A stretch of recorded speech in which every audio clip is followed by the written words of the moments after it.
पंचमांसं मदिराज वेशा योग्यात चौर्यं वरदार सेवा एतानि सप्त व्यसनानि लोके घोराति घोरं नरकं नयन्ति।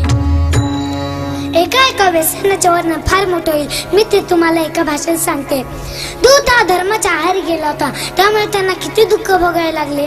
मांस भक्षण करणे हा आपला धर्म नाही, कारण जे प्राणी जिभेने पाणी पितात त्यांनाच मांस भक्षण करण्याचा अधिकार आहे।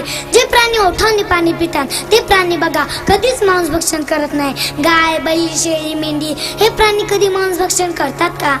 शास्त्राच्या विरुद्ध वागणारा असा एकच प्राणी आहे जो ओठाने पाणी पिणारा व मांस भक्षण करणारा। तो प्राणी बघितलाय का तुम्ही कुठे? त्याचं नाव माहिती का? जाऊ द्या, मला माहितच आहे, तुम्ही नाही सांगणार, मीच सांगते। त्याचं नाव आहे मानव प्राणी। इतर प्राण्यांनी आपला धर्म सोडला नाही, पण या माणसानं आपला स्वतःचा धर्म सोडला। आई, याच्यावर बाबांनो, कुठलेही व्यसन करणं हे खूप वाईट आहे। दारूचं व्यसन सुद्धा खूप वाईट आहे। याच्यावर मी तुम्हाला एक उदाहरण देते। आईचं दूध आटलं तेव्हा चालू केली दुधाची बाटली, शाळेत जाऊ लागलो तेव्हा चालू केली पाण्याची बाटली, माध्यमिक शिक्षण सुरू केले तेव्हा चालू केली थंड्याची बाटली, उच्च शिक्षण सुरू केले तेव्हा चालू केली बियरची बाटली। तिने तहान नाही भागली, मग चालू केली देशी बाटली। ती का बरी नाही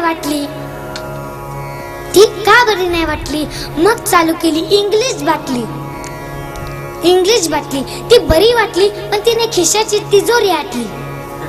मग चालू केली गावठी बाटली। ती बरी वाटली, पण ओव्हरलोड होऊन आतडी फाटली। दवाखान्यात गेलो, डॉक्टरने लावली सलाईनची बाटली। त्या बाटलीचं पण काय भागेना, शेवटी प्राणज्योत मावळली आणि बॉडी घरी आणली। आंघोळ घातली गुलाब पाणी आणि अत्तराची बाटली।